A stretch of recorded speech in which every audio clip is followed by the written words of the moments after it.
Hello friends, ಎಲ್ಲರಿಗೂ ನಮಸ್ಕಾರ. ನಮ್ಮ ರಿಲೇಷನ್ ಒಬ್ಬರದು ಬೀಗರೂಟ ಇದೆ. ನಾನು ನನ್ನ ಮಗಳು ಇಬ್ಬರು ಹೋಗ್ತಾ ಇದ್ದೀವಿ. ಅಲ್ಲಿ ಏನೇನು ವೆರೈಟೀಸು ನೋಡೋಣ ಬನ್ನಿ.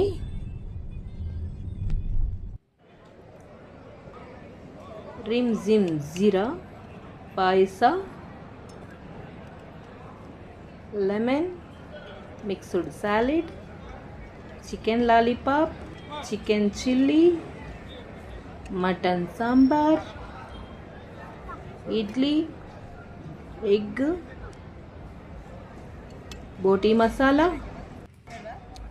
ರಾಗಿ mudde, mutton biryani, raita, chicken Manchurian, white rice, rasam, ice cream, ಬಾಳೆಹಣ್ಣು, ಫೈನಲಿ ಬೀಡ.